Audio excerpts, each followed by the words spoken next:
सास को बच्चे की चाह, माँ नहीं बनूंगी।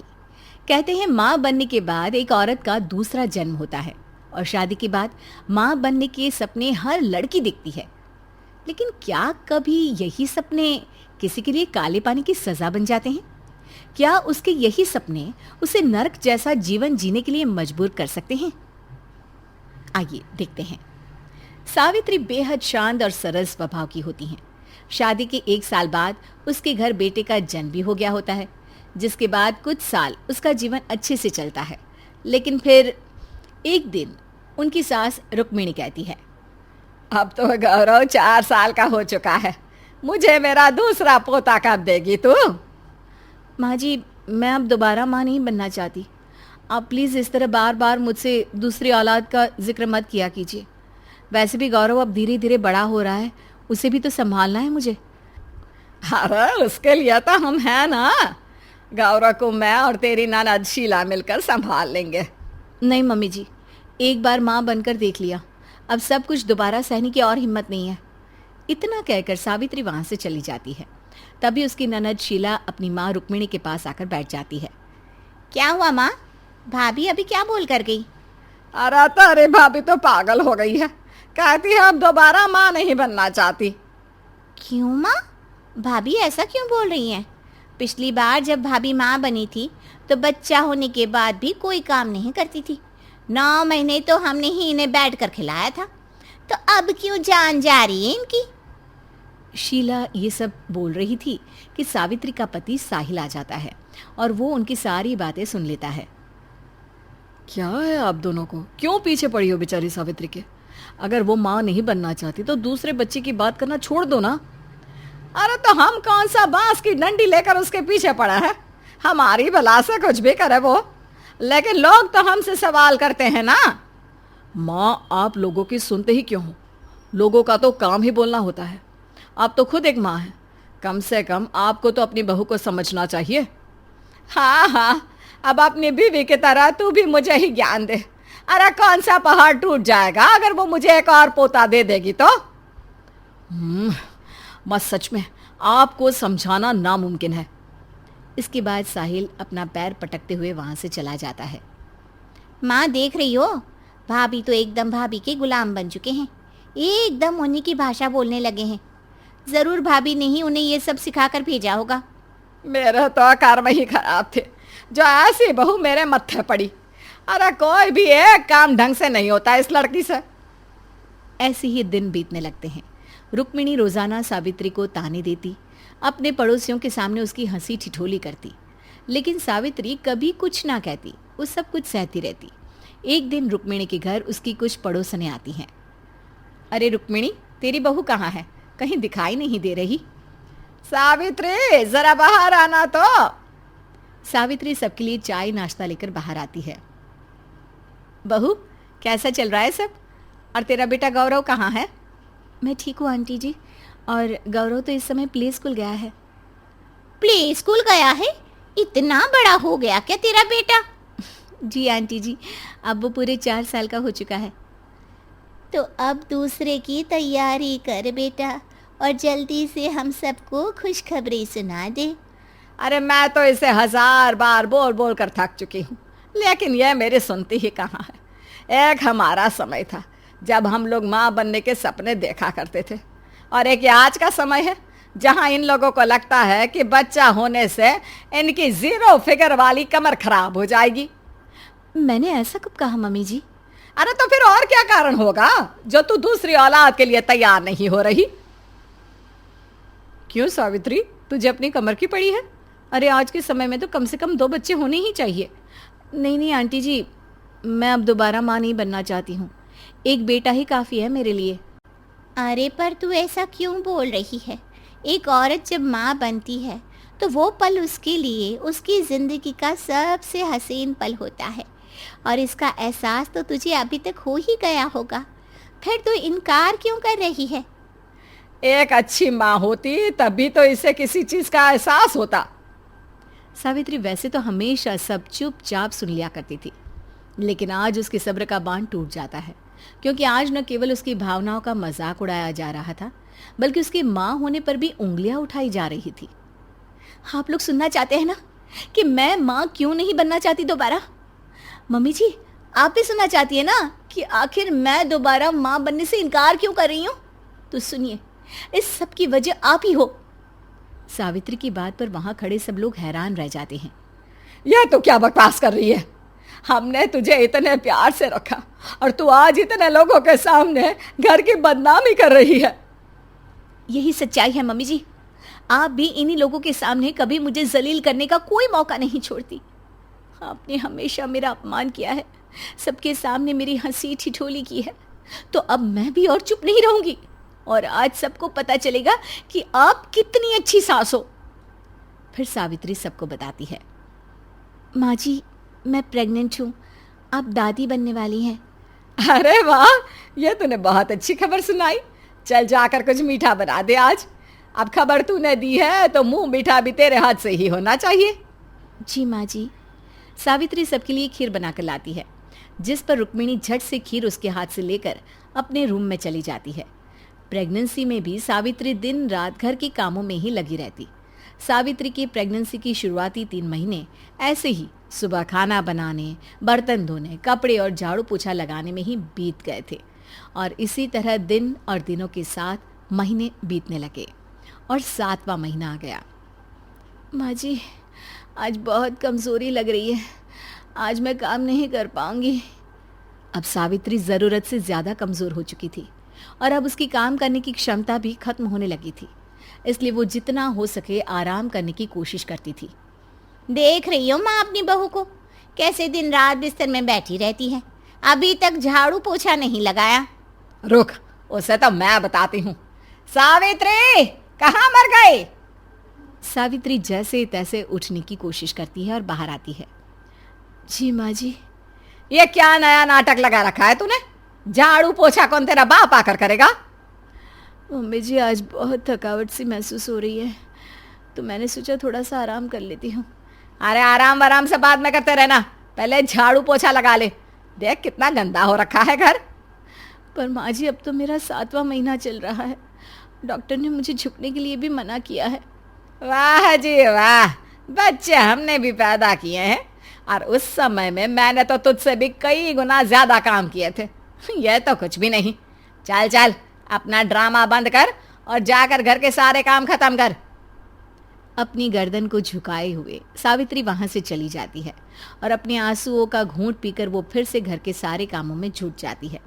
देखते ही देखते 2 महीने और बीत जाते हैं और 9वां महीना शुरू हो जाता है। सावित्री हमेशा की तरह घर का काम कर रही थी और एक शाम खाना बनाते बनाते सावित्री के पेट में असहनीय दर्द उठता है। वो दर्द की वजह से चिल्लाने लगती है, मम्मी जी, शीला, माँ जी। अरे क्या हुआ तुझे? मम्मी जी मेरे पेट में बहुत तेज दर्द हो रहा है, मुझसे सहन नहीं हो पा रहा ये दर्द। सावित्री को इस हालत में देख वो लोग उसे हॉस्पिटल ले जाते हैं, जहां डॉक्टर्स सावित्री की प्रेगनेंसी को कॉम्प्लिकेटेड बताते हैं। करीबन 2 घंटे के इंतजार के बाद और बड़े ऑपरेशन के बाद आखिरकार बच्चे का जन्म होता है। बधाई हो, लड़का हुआ है। ये सुनकर सभी घर वाले फूले नहीं समाते। सब लोग एक दूसरे को गले लगाते हैं और अगले कुछ दिनों में सावित्री और बच्चे को लेकर सब घर चले आते। अब ऑपरेशन होने के कारण सावित्री बिस्तर से हिल भी नहीं पाती है। घर के काम करना तो दूर की बात थी, लेकिन सास के निरंतर सुनाई देते ताने उसे बिस्तर से उठने पर मजबूर कर देते हैं। दिन बीतते हैं और एक दिन, सुन सावित्री, कल बच्चे का नामकरण है। अपने मायके वालों से बोल देना कि मेरे बेटे और पति के लिए 2-2 सोने की अंगूठी, मेरे लिए साड़ी, बिछुए, पायल, मांग टीका और तेरी ननद के लिए एक अच्छे से सोने के हार का सेट भेज दे, ठीक वैसा ही जो तूने अपनी शादी में पहना था। मम्मी जी आप जानती है ना, मेरे परिवार वालों के पास इतना पैसा नहीं है कि वो आप लोगों को इतना कुछ दे सके। अरे ज्यादा जुबान चलाने की जरूरत नहीं है, यह परंपरा है जो उन्हें निभानी तो पड़ेगी ही। आखिर हमारी भी तो समाज में कोई इज्जत है, सब कुछ देख कर चलना होता है, समझी ना। रुक्मिणी की मांग देखकर सावित्री का कलेजा बाहर आ जाता है। उसे अपने मायके वालों की टेंशन सताई जाती है।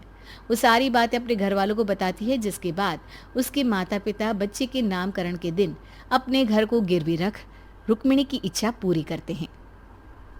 और इसीलिए उसी दिन मैंने सोच लिया था कि मैं दोबारा मां नहीं बनूंगी। मेरे पापा के पास एक छोटा सा मकान ही था बस, जिसे भी उन्होंने मम्मी जी की मांग पूरी करने के लिए गिरवी रख दिया।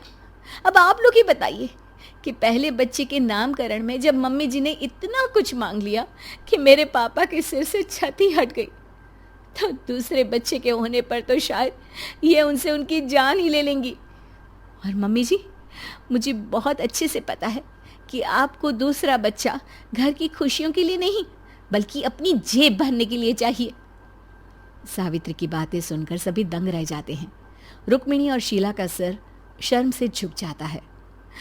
मुझे नहीं पता था कि हमारी उन मांगों की वजह से तेरे पापा को घर गिरवी रखना पड़ा। मुझे माफ़ कर दे बेटा, मैंने तेरे साथ बिल्कुल अच्छा नहीं किया। मेरे दिल में आप लोगों के लिए कोई मैल नहीं है, मगर मेरा फैसला अब भी वही रहेगा जो पहले था। इतना कहकर सावित्री वहाँ से चली जाती है और रुक्मिणी और उसकी बेटी एक टक नज़र से उसे देखते ही रह जाते हैं। घमंडी और सख्त हृदय वाली पुष्पा 92 वर्षीय अपनी सास विमला पर बहुत जुल्म करती थी। ससुर के गुजर जाने के बाद से पुष्पा ने अपनी सास विमला का जानवरों से भी बदतर हाल कर दिया था।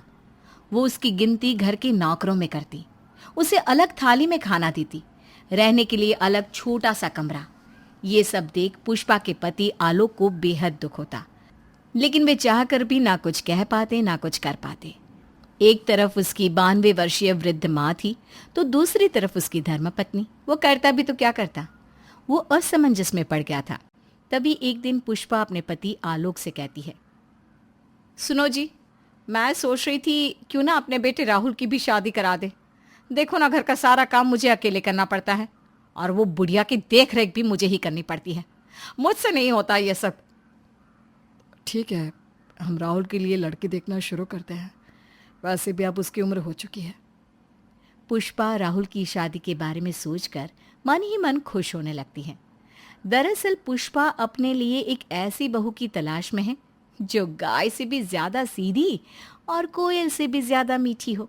बहुत ढूंढने और जांच परखने के बाद देविका के साथ आखिरकार उसकी तलाश पूरी होती है। वो देविका को राहुल के लिए पसंद कर लेती है और एक अच्छा सा मुहूर्त देखकर उनकी शादी करा देती है। ऊंचे संस्कार और सरल स्वभाव वाली देविका ने ससुराल में पहले दिन से ही सबका दिल जीत लिया। वो रोजाना अपने ससुराल में दिन की शुरुआत पूजा पाठ से करती और सबका अच्छे से ख्याल रखती। एक दिन देविका सबके लिए डाइनिंग टेबल पर प्लेट लगाती है। सभी लोग टेबल के पास आकर बैठ जाते हैं। देविका अपनी दादी सास का भी हाथ पकड़कर उन्हें डाइनिंग टेबल पर बिठाती है और उन्हें खाना परोस ही रही होती है कि पुष्पा उसे रोक लेती है। ठहरो देविका। क्या हुआ मम्मी जी? देविका, तुम इस घर में नई हो इसलिए शायद तुम्हें पता नहीं, तुम्हारी दादी सास के लिए अलग थाली है, वो इस थाली में नहीं खाती। देविका मुड़कर विमला की तरफ देखती है और फिर अपनी सास पुष्पा से प्रश्न करती है, लेकिन मम्मी जी, रसोई में तो यही प्लेट थी। तुम यहीं ठहरो, मैं इनके लिए प्लेट लेकर आती हूँ। पुष्पा रसोई में किसी कूड़ेदान की तरह पड़ी प्लास्टिक की प्लेट लेकर आती है और उसी में विमला के लिए खाना लगाती है। जब ये सब देविका देखती है तो वो आश्चर्य में पड़ जाती है और फौरन उठकर रसोई घर से दूसरी प्लास्टिक की प्लेट भी ले आती है। अरे बेटा, ये दूसरी थाली तू किसके लिए लाई है? देविका मासूमियत के साथ जवाब देती है, आपके लिए मम्मी जी। हाँ, मेरे लिए? पर क्यों? माँ जी, जब आपने अपनी सास यानी मेरी दादी सास को प्लास्टिक की प्लेट में खाना लगाया तो मैं समझ गई कि यह ज़रूर आपके घर की कोई परंपरा होगी, इसलिए मैं आपके लिए भी ये प्लास्टिक की प्लेट ले आई। अब आप अपनी सास के लिए इस प्लेट में खाना लगा दीजिए और मैं अपनी सास के लिए इसमें खाना लगा देती हूँ। देविका की बातों से पुष्पा हैरान हो जाती है। वो सोच में पड़ जाती है कि वो अपनी बहू देविका की मासूमियत पर खुश हो या फिर उसकी नासमझी पर दुखी। इसी तरह दिन बीतते चले जाते हैं और अब देविका को घर का माहौल और सास का स्वभाव सब समझ में आने लगता है। एक दिन सुबह पुष्पा अपनी सास यानी विमला को उसके कपड़े धोने के लिए कहती है और ये सब दूर से देविका देख लेती है। उसके कुछ ही समय बाद देविका आती है और अपनी सास पुष्पा से कहती है, मम्मी जी, मैंने घर का सारा काम कर लिया है। कपड़े, बर्तन, झाड़ू, पोछा सब लगा लिया है। अब मैं आपके पैर दबा देती हूँ। अरे लेकिन बेटा, तूने कपड़े नहीं धोए? मेरे कपड़े तो अंदर कमरे में ज्यों के त्यों पड़े हैं। मैंने आपके कपड़े नहीं धोए मम्मी जी। आप जब दादी से बोल रही थी ना कि आज उन्हें अपने कपड़े खुद धोने होंगे, तो मैंने सब सुन लिया था। फिर मुझे लगा आज पूर्णिमा भी है, इसलिए शायद ये आपके घर की कोई रस्म होगी, तो मैंने आपके कपड़े भी नहीं धोए मम्मी जी। देविका की बातें सुनकर पुष्पा अपना सर पकड़ लेती है और मन ही मन कहती है, ये तो जरूरत से कुछ ज्यादा ही सीधी है। अब क्या करूं मैं इसका? इस बुढ़िया ने मुझे परेशान करके रख दिया है। एक तरफ वो जरूरत से ज्यादा सीधी मेरी बहू, जो मेरी हर हरकत को इस घर का रिवाज समझ लेती है, और दूसरी तरफ ये बुढ़िया जो रोज अपना बिस्तर गंदा कर देती है। आए बुढ़िया, अब कौन करेगा ये बिस्तर साफ? बाहर से नौकर बुलाने पड़ेंगे क्या? चल जल्दी से अपना बिस्तर साफ कर, गंद मचा कर रखा है। बहू, तू ऐसा क्यों कहती है? मैंने तेरा क्या बिगाड़ा है? मैंने तो कभी तुझसे ऊंची आवाज में बात तक नहीं की, फिर तू मुझसे इतनी नफरत क्यों करती है? तभी वहां आलोक, देविका और उसका पति आ जाता है। क्या हुआ पुष्पा, तुम माँ पर ऐसे क्यों चिल्ला रही हो? अरे देखो ना अपनी माँ को, इस बुढ़िया ने अपने बिस्तर का क्या हाल कर रखा है। कितनी बदबू आ रही है इस बिस्तर से, किसी काम की नहीं ये बुढ़िया। आप एक काम क्यों नहीं करते, इस बुढ़िया को वृद्धाश्रम क्यों नहीं छोड़ आते? आलोक ये सुनकर परेशान हो जाता है। वो मन ही मन अपनी माँ से अपनी गलतियों की माफी तो मांगता है, लेकिन जुबान से कुछ नहीं बोलता। बहू, ऐसा मत कर बेटा, तू जैसा बोलेगी मैं ठीक वैसा ही करूँगी। मैं अभी इस बिस्तर को साफ कर देती हूँ, पर प्लीज मुझे इस घर से मत निकाल। यह घर मेरे पति की आखिरी निशानी है। मैं अपनी अंतिम सांस तक इसी घर में रहना चाहती हूँ। माँ जी, दादी सास का बिस्तर मैं साफ कर दूंगी और अब से आपको कोई शिकायत का मौका भी नहीं दूंगी। आप प्लीज दादी को वृद्धाश्रम मत भेजिए। हाँ माँ, दादी को रहने दीजिए ना यहीं पर, उनके बिना ये घर बिल्कुल अच्छा नहीं लगेगा। देखो बेटा, इनका जाना जरूरी है। अब इनकी उम्र हो चुकी है, इसलिए अब इन्हें अपनी बाकी की जिंदगी वहीं बितानी पड़ेगी। इतने में देविका वहां से चली जाती है और कुछ ही मिनट बाद एक बड़ा सा बैग लेकर वहां पहुंच जाती है। देविका के हाथ में बैग देखकर सब अचंभे में पड़ जाते हैं। अरे देविका, तुम ये बैग कहाँ से लाई? तुम कहीं जा रही हो क्या? माँ जी ने अभी तो बोला थोड़ी देर पहले कि अब उनकी सास बूढ़ी हो चुकी हैं और उनकी असली जगह वृद्धाश्रम में ही है, तो मैं ये दूसरा बैग उनके लिए भी ले आई। वो क्या है ना, उम्र तो अब मम्मी जी की भी हो चुकी है, कल तो जाना ही है। इससे अच्छा अभी चली जाएंगी तो दादी सास को भी एक सहारा मिल जाएगा। क्या? क्यों बहू, तू मुझे वृद्धाश्रम भेजेगी हैं, अपनी सास को? मम्मी जी, अगर आप इस परंपरा का पालन करेंगी तो मुझे भी तो इस परंपरा का पालन करना पड़ेगा ना। मैं बिल्कुल आपकी तरह बनना चाहती हूँ। मेरी माँ कहा करती थी, ससुराल में बिल्कुल अपनी सास के नक्शे कदम पर ही चलना। जैसा वो करें और जैसा वो रहे, ठीक वैसा ही रहना। तभी मैं एक अच्छी बहू बनने में कामयाब हो पाऊंगी ना सासू माँ। देविका की ये बातें सुनकर पुष्पा की आंखों में आंसू आ जाते हैं। देविका की बातों में उसे मासूमियत के साथ साथ आज बहुत सी चीजें सुनाई देती हैं, जो चीख चीख कर बताती है कि वो आज तक कितना गलत करते आई हैं। बेटा, तूने तो मेरी आंखें खोल दी। अपने ससुर के देहांत के बाद मैंने न जाने अपनी सास पर कितने अत्याचार किए, उन्हें कितना जलील किया, खरी खोटी सुनाई। आज अगर तू नहीं होती तो मुझे कभी अपनी गलतियों का एहसास तक नहीं होता। देर से ही सही आपको अच्छे बुरे का एहसास हुआ, यही बहुत बड़ी बात है। मम्मी जी, तो अब आपके सामान का क्या करना है? अरे जा जाकर इसे मेरे कमरे में रख कर आ जा। अब कोई कहीं नहीं जाएगा, सब यहीं साथ में रहेंगे। बहू, मुझे समझ में नहीं आ रहा मैं तेरा किन शब्दों में धन्यवाद कहूँ। जो चीज़ तूने 2 दिन में पुष्पा को समझा दी, वो मैं बरसों से कहने की हिम्मत तक ना कर सका। पापा जी, ज़रूरी नहीं कि हर बात कहकर भी बताई जाए। कभी कभी अपनी गलतियों का एहसास कराना भी ज़रूरी होता है, और मैंने भी मम्मी जी के साथ ठीक वैसा ही किया। उन्हें उनकी गलतियों का एहसास कराया, और देखिए आज सब ठीक हो गया। सच में देविका, तुमने आज हम सबको बहुत बड़ी सीख दी है। अब पुष्पा सुधर जाती है और घर की पूरी जिम्मेदारी देविका को सौंप देती है, और अब उनका परिवार एक सुखी और समृद्ध परिवार की तरह रहने लगता है। सुनीता और आदर्श की शादी के पूरे 8 साल बाद उनके घर एक बेटा जन्म लेता है। सुनीता हजारों मन्नतें मांगने के बाद मिले बेटे से बेहद प्यार करती है। बचपन से ही वो पवन को खुद से बांध कर रखती, उसे कभी भी अपनी आंखों से ओझल नहीं होने देती। धीरे धीरे समय बीतता चला जाता है और अब पवन 30 साल का हो चुका होता है। सुनीता अब उसकी शादी के लिए लड़की देखने लगती है, लेकिन हर बार माँ के आंचल से बंधे होने के कारण हर लड़की उससे शादी करने के लिए इनकार कर देती है। क्या हुआ सुनीता, तुम किस सोच में डूब गई हो? देखिए ना, अब मेरे पवन की शादी की उम्र हो चुकी है, लेकिन हमारे गांव की एक भी लड़की उससे शादी करने के लिए राजी नहीं हो रही।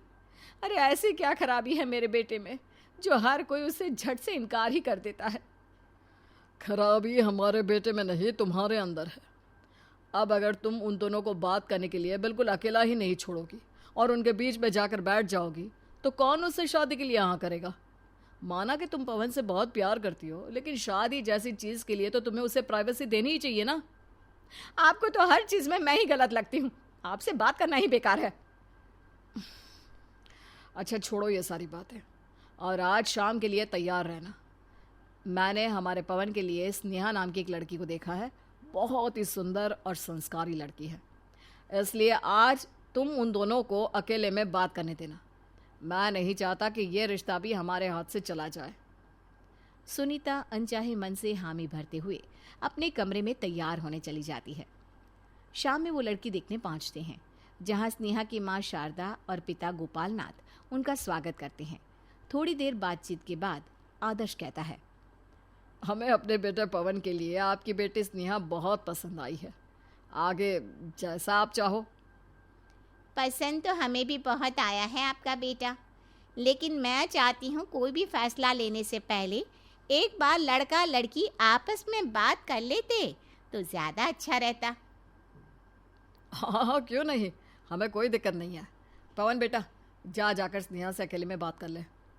पवन और स्नेहा अकेले में बात करने के लिए बाहर जा ही रहे होते हैं कि तभी सुनीता भी उनके पीछे पीछे चल देती है। आदर्श के लाख समझाने के बाद भी सुनीता उसकी एक नहीं सुनती, और इसी के चलते यहाँ भी लड़की वाले शादी के लिए इनकार कर देते हैं। पवन और उसका परिवार दुखी होकर वहाँ से चले आते हैं, जिसके 1 सप्ताह बाद बहुत कड़ी मेहनत के बाद आखिरकार पवन की शादी कोमल नाम की लड़की से हो ही जाती है और नई बहू घर आती है, जिसके कुछ ही घंटों बाद पवन की माँ उसके कमरे में आती है। बेटा, आज तू बहुत थक गया होगा ना, देख मैं तेरे लिए दूध लाई हूँ। इतने में घूंघट डालकर बैठी कोमल कहती है, मम्मी जी, मैं इनके लिए दूध लेकर आई हूँ, आप चिंता मत कीजिए। अच्छा किया बेटा जो तू भी इसके लिए दूध ले आई। अब पी ले बेटा, वरना दूध ठंडा हो जाएगा। जी माँ, मैं पी लूँगा, आप जाकर आराम कर लीजिए, बहुत थक गई होंगी ना आप। अरे मेरी छोड़, अपनी शक्ल देख, कितना थका हुआ लग रहा है। चल बिस्तर में बैठ, मैं तेरा सिर दबा देती हूँ। नहीं माँ, मैं ठीक हूँ, आप अपने रूम में जाकर आराम कर लीजिए ना। मम्मी जी, आप परेशान ना हो, मैं दबा दूंगी इनका सिर। वो क्या है ना बेटा, मेरे बेटे को बस मेरे हाथ की मालिश ही अच्छी लगती है। तू एक काम कर, तू सो जा, तब तक मैं इसकी मालिश कर देती हूँ। सुनीता ऐसे ही जिद पकड़कर पवन के सिर की मालिश करने लगती है। सुनीता के मालिश करने के बाद पवन को नींद आ जाती है जिसके कुछ देर बाद सुनीता भी अपने रूम में चली जाती है। अगले दिन सुबह सुनीता रसोई में सबके लिए नाश्ता तैयार कर रही होती है। तभी कोमल रसोई में आती है। मम्मी जी, मैं भी आपकी कुछ मदद करूं? अरे नहीं नहीं बेटा, तू जाकर डाइनिंग टेबल पर बैठ, मैं बस खाना लगा ही रही हूँ। सुनीता के कहने पर कोमल डाइनिंग टेबल पर जाकर बैठ जाती है। कुछ ही देर बाद घर के सभी लोग डाइनिंग टेबल पर आकर बैठ जाते हैं। पवन, तू एक काम कर, कुछ दिनों के लिए बहू को कहीं बाहर घुमाने के लिए ले जा। इसी बहाने बहू का मन भी लगने लग जाएगा। अरे बहुत अच्छी बात कही आपने। एक काम करते हैं ना, क्यों ना हम सब कहीं बाहर घूमने चले? अरे हम लोग जाकर क्या करेंगे? इन दोनों की अभी नई नई शादी हुई है, इन दोनों को जाने दो ना। आपको नहीं चलना तो मत चलिए, मैं तो जरूर जाऊंगी। पर माँ, आप अकेले आकर क्या करोगे? अरे अकेले कहाँ जा रही हूँ, तुम लोग हो ना मेरे साथ। सुनीता कहीं पवन और कोमल के बीच कबाब में हड्डी ना बन जाए, ये सोचकर आदर्श भी उनके साथ चलने के लिए राजी होता है। जिसके बाद वे सभी कुछ दिनों के लिए बाहर घूमने चले जाते हैं। इसी तरह दिन बीतने लगते हैं, जिसमें सुनीता अपने बहू और बेटों को कहीं भी अकेले नहीं भेजती। वो साएं की तरह हमेशा पवन के साथ रहती। ऐसे ही शादी को 2 साल बीत जाते हैं और एक दिन, बहू, तुम्हारी शादी को 2 साल हो चुके हैं और तूने अभी तक मुझे मेरा पोता नहीं दिया। पोता तो वो तुझे तब देगी ना जब तू उन दोनों को अकेले छोड़ेगी। जब देखो तब भूत की तरह उनसे चिपकी रहती हो। आप कहना क्या चाहते हैं? मैं जानबूझकर इनके बीच आती हूँ क्या? मेरे कहने का यह मतलब नहीं है। मैं तो बस ये कहना चाह रहा हूँ कि अपने बेटे के ज़रूरत से ज़्यादा मोह में पड़कर तू उसका सुखी वैवाहिक जीवन और भविष्य दोनों ही खराब कर रही है। आपको लगता है कि मैं उसके वैवाहिक जीवन के लिए बाधा बन रही हूँ? देखो सुनीता, मैं बस इतना कहना चाह रहा हूँ कि अगर तुम उन्हें प्राइवेसी नहीं दोगी तो वो तुम्हें इस घर का वारिस कैसे देंगे? आदर्श की बातों से सुनीता सोच में पड़ जाती है, लेकिन अभी भी पवन को लेकर उसके बर्ताव में 1 इंच का भी फर्क नहीं आता। जिस वजह से आखिरकार एक सास की हरकतों से परेशान होकर कोमल घर छोड़ने का फैसला कर बैठती है। मैं अब और इस घर में नहीं रह सकती, आप रहिए अपने बेटे के साथ। अरे क्यों, क्या हुआ बहू? मुझसे कोई गलती हुई है क्या? 2 साल हो चुके हैं हमारी शादी को। जब से हमारी शादी हुई है तब से एक भी बार हम अकेले बाहर नहीं गए। यहाँ तक कि कमरे में भी आप हमें अकेले नहीं छोड़ती, मानो मेरी शादी उनसे नहीं आपसे हुई हो। इसीलिए मैं ये घर छोड़कर जा रही हूँ। अरे नहीं नहीं बेटा, ऐसा मत बोल। मुझे बस ना पवन की फिक्र रहती है, इसलिए मैं उसके आसपास रहती हूँ और अपनी आंखों से ओझल नहीं होने देती। पर मुझे कहाँ पता था माँ का अपने बेटे के लिए ये मोह एक दिन उसका अभिशाप बन जाएगा। मैंने तो तुझे पहले ही समझाया था, लेकिन तूने मेरी आज तक सुनी ही कहाँ है। मुझे माफ़ कर दीजिए मम्मी जी, लेकिन मैं अब यहाँ और नहीं रहना चाहती। आप अपने बेटे के लिए कोई दूसरी बहू ढूंढ लीजिए। बहू, मैं तेरे आगे हाथ जोड़ती हूँ, ये घर छोड़कर मत जा। मुझे मेरी गलती का एहसास हो चुका है। मुझे समझ में आ चुका है कि बेटे के प्यार में अंधी होकर मैंने तुम्हारे गृहस्थ जीवन में ग्रहण लगा दिया। सुनीता की बातें सुनकर कोमल का दिल भी पिघल जाता है। शादी के 2 साल बाद ही सही आपको ये बात समझ में तो आई, यही बहुत बड़ी बात है। अब मुझे आपसे कोई शिकायत नहीं है। वैसे सच कहूँ तो मैं सिर्फ ये घर छोड़ने का नाटक कर रही थी। क्या मतलब? दरअसल ये पापा जी का आइडिया था। उन्होंने ही मुझे ये सब करने को कहा था, जिससे आपको आपकी गलती का एहसास हो सके। बहू सही बोल रही है। मैंने ही उसे कहा था कि ये घर छोड़कर जाने का नाटक कर, जिससे तुझे समझ में आ जाए कि तू आज तक इन दोनों के बीच आकर कितनी बड़ी गलती कर रही है। आप सही कह रहे हैं। आज अगर बहू ये घर छोड़कर जाने का नाटक नहीं करती तो मुझे कभी अपनी भूल का एहसास तक नहीं होता। इसके बाद सुनीता अपनी बहू को गले लगा लेती है और अब वो अपने बेटे बहू के बीच भी नहीं आती और खुद ही खुशी खुशी उन दोनों के लिए घूमने की टिकट भी बुक करवाती है। मनीषा और नमन की शादी को लगभग 6 साल हो चुके थे। दोनों का एक छोटा सा बेटा भी था।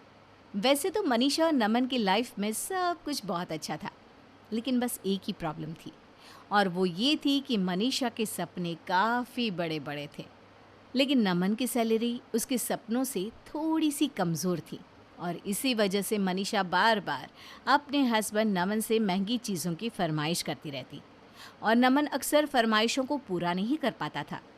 दोनों मियाँ बीवी के बीच इस बात को लेकर नोक झोंक होती रहती थी, लेकिन दोनों में प्यार भी था, ठीक वैसा ही जैसे नॉर्मल हस्बैंड और वाइफ के बीच होता है।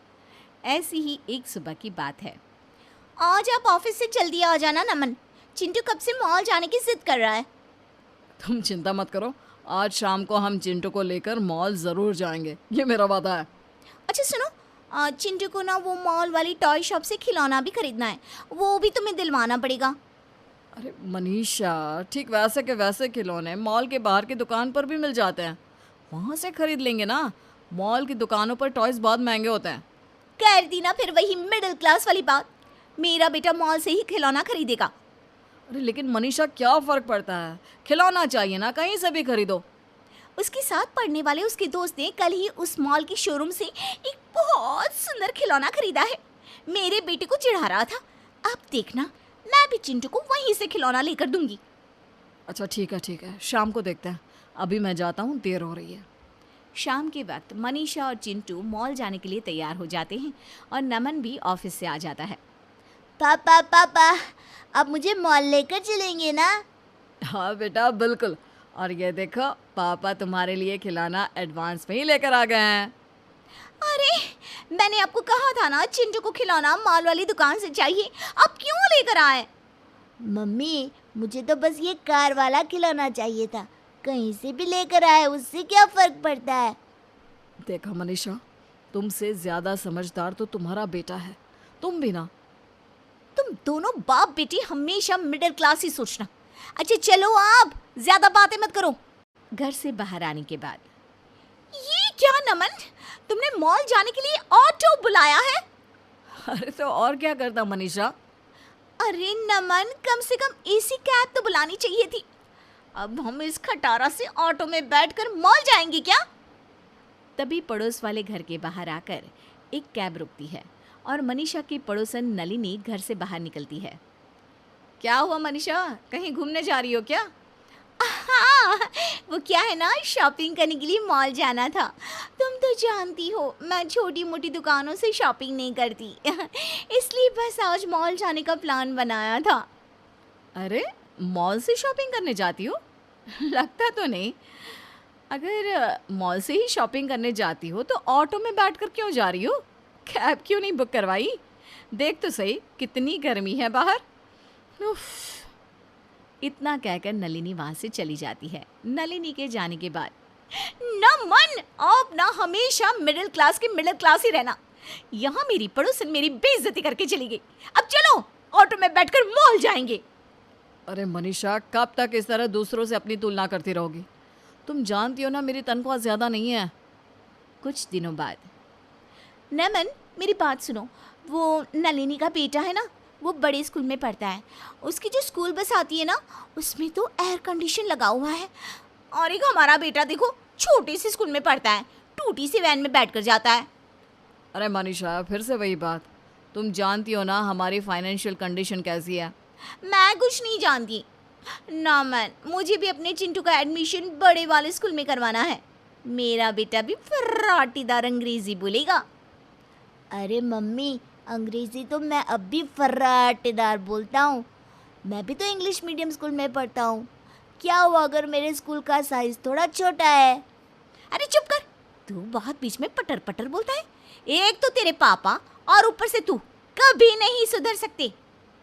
देखो मनीषा, उस स्कूल की फीस 2 लाख रुपए है और मेरी इतनी तनख्वाह ही नहीं तो मैं चिंटू को ऐसे स्कूल में कैसे पढ़ा सकता हूँ? तो क्या हमारा बच्चा पूरी जिंदगी उस छोटे से स्कूल में पढ़ता रहेगा? अड़ोस पड़ोस के सारे बच्चों के सामने कितनी शर्म आती है मुझे।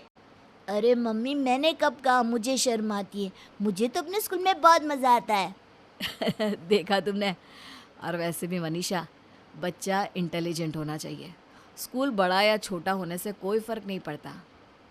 एक दिन अचानक मनीषा की सहेली मेघना उसके घर आती है। अरे मेघना, इतने सालों के बाद भाई कॉलेज में पढ़ा करती थी, उसके बाद आज मिलना हो रहा है। अरे क्या बताऊं, शादी के बाद मैं कनाडा शिफ्ट हो गई थी। जैसे ही यहाँ आई तो सबसे पहले तुझसे मिलने का मन किया। अरे हाँ हाँ बिल्कुल। वैसे तुम तो कनाडा जाकर पूरी अंग्रेज हो गई हो। अरे यार, वो क्या है ना, इतना पैसे वाला ससुराल मिला है, सब कुछ है, प्रॉपर्टी, बड़ी बड़ी गाड़ियाँ, खूब सारे बंगले। अरे वाह, तुम्हारी तो किस्मत ही बदल गई यार। कितने लकी हो ना तुम। हाँ, लकी तो मैं हूँ। खूब सारा पैसा, ऐश करने की सारी चीज़ें हैं मेरे पास, बस एक पति नहीं है। क्या मतलब पति नहीं है? अरे क्या बताऊँ, जिस लड़के से शादी हुई उसकी कनाडा में ऑलरेडी एक बीवी थी। उसने मुझसे शादी करने के बाद कहा, चाहो तो ये सारा धन दौलत तुम ले लो, लेकिन बस चुपचाप मुझसे दूर रहो। काफ़ी दिन तक तो मैं वहाँ रही, लेकिन फिर परेशान होकर यहाँ इंडिया आ गई। और तुम बताओ, तुम्हारे हस्बैंड कैसे हैं? एक मिनट, मैं तुम्हें अपने पति से मिलवाती हूँ। नमन, ज़रा इधर तो आइए। ये देखिए मेरी सहेली मेघना, कनाडा से आई है। नमस्ते नमस्ते मेघना जी, कैसी हैं आप? मैं बिल्कुल ठीक हूँ। मनीषा, तुम्हारी फ्रेंड आई है, उसके लिए कुछ खाने पीने की चीज़ लानी है तो मुझे बता दो, मैं बाज़ार से लेकर आता हूँ। नहीं नहीं नहीं, इसे तो कोल्ड कॉफ़ी बहुत पसंद है और मैं इसके लिए अपने हाथों से बनाऊंगी। कैसी बात करती हो मनीषा, तुम्हारी सहेली आई है, तुम बैठकर बातें करो, कोल्ड कॉफ़ी मैं बना कर लाता हूँ। नमन के किचन में जाने के बाद, तुम्हारा पति तुमसे बहुत प्यार करता है। हाँ वो तो है, हमारा एक छोटा सा प्यारा सा बेटा भी है, चिंटू। तुम कितनी लकी हो ना, तुम्हें इतना प्यार करने वाला हस्बैंड मिला है।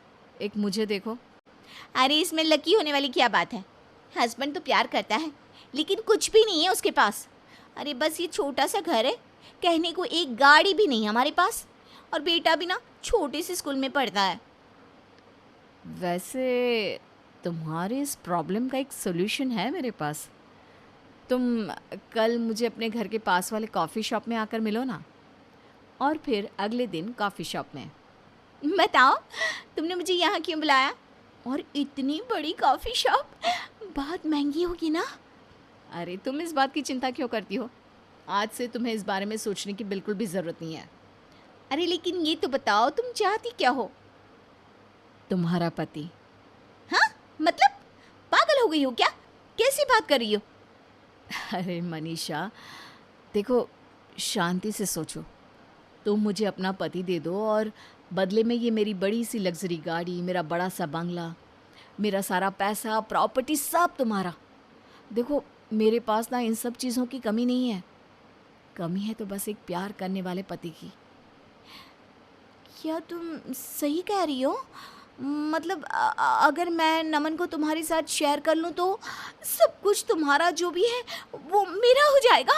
मेरा बेटा बड़े वाले स्कूल में पढ़ेगा और मैं मॉल से शॉपिंग कर सकूँगी। अरे मजाक थोड़ी ना कर रही हूँ। गाड़ी, ड्राइवर, महंगे कपड़े, ज्वेलरी, सब कुछ तुम्हारा। बस बदले में मुझे तुम्हारा नमन दे दो यार। लगता है भगवान ने मेरी सुन ली, भले ही देर से सुनी, लेकिन सुनी तो सही। अच्छा, प्रॉब्लम ये है कि मैं अपने पति को इस चीज़ के लिए राज़ी कैसे करूँगी? देखो, वो तुम्हारा प्रॉब्लम है। अब जल्दी से मेरी डील फाइनल कर दो और लो ये महंगी वाली कॉफ़ी पियो। और सुनो, तुम्हें बिल पे करने की भी ज़रूरत नहीं है। घर जाने के बाद